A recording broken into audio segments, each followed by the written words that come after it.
Thank you, Mr. Speaker. This Saturday, June the 6th, 2009, marks the 65th anniversary of D-Day.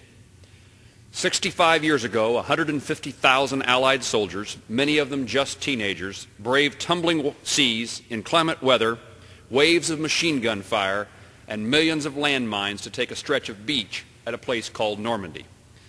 The bravery and sacrifice of these young men began the Allied effort to liberate Europe from Nazi occupation during World War II. D-Day signaled the beginning of the end for the brutal fascist regime bent on global domination and the return of hope to millions around the world. With the enormity and significance of D-Day, it is often difficult for our minds to comprehend that such a historic undertaking was carried out by individual, everyday Americans. However, these individuals were not ordinary people. Rather, they possessed profound determination, courage, and a commitment to purpose, and were led by extraordinary leaders with unrivaled character and unmatched vision. No star shined brighter at this dangerous hour than one of our greatest Kansas sons, General Dwight D. Eisenhower. Dwight D. Eisenhower, a boy from Abilene, Kansas, grew up to serve America as Supreme Commander of the Allied forces during World War II and later as our 34th President. During the most difficult days of World War II, General Eisenhower made the crucial and controversial decision necessary for victory. With the responsibility of Operation Overlord, the largest amphibious invasion in the history of the world, General Eisenhower was fully aware that weather would play a critical factor in the success of D-Day and the safety of hundreds of thousands of troops. Under the full weight of these consequences, he elected to delay the massive undertaking by one day. Faced with only marginally better weather forecast the next day, June the 6th, he ordered the commencement of the operation and took sole responsibility for this critical decision, a choice that ultimately determined the outcome of the war. General Eisenhower's words to his troops on D-Day are inscribed at the National World War II Memorial. He is quoted, "You are about to embark on the great crusade toward which we have striven for many months. The eyes of the world are upon you.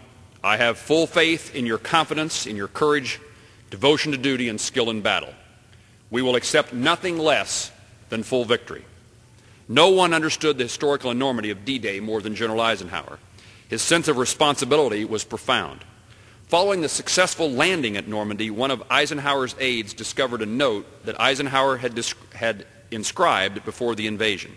It read, "Our landings in the area have failed to gain a satisfactory foothold, and I have withdrawn my troops. My decision to attack at this time and place was based upon the best information available. The troops, the air, and the Navy did all that bravery and devotion could do. If any blame or fault attaches to the attempt, it is mine alone.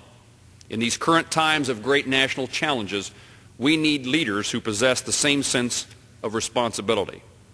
I'm honored to serve as a commissioner on the Dwight D. Eisenhower Memorial Commission. The commission was established by Congress in 1999 and is charged with creating a permanent national memorial to our World War II hero and 34th President. Following a rigorous selection process, the commission has selected a world-renowned architect, Frank Gehry, as the lead designer for the memorial. The National Eisenhower Memorial will reflect Ike's great legacy and his optimism for America's future. It will illustrate his love of democracy and country and his faith in international cooperation and understanding. In fact, his memorial will be the first to reach out to international visitors in their own language. President Eisenhower represents the best of Kansas and the best of America. This weekend, as we pause to remember those veterans who selflessly gave their lives for the cause of freedom on a foreign French beach 65 years ago, my hope is that we will reflect upon the principled leadership, conviction, and commitment shown by General Eisenhower, a man who never forgot that his first responsibility was to lead a coalition to the best of his ability to victory. Indeed, we currently face tough and uncertain times ourselves, but in these difficult times it's important to remember President Eisenhower's words. America is exactly as strong as the initiative, courage, and understanding and the loyalty of our individual citizens. Mr. Speaker, I yield back the balance of my time.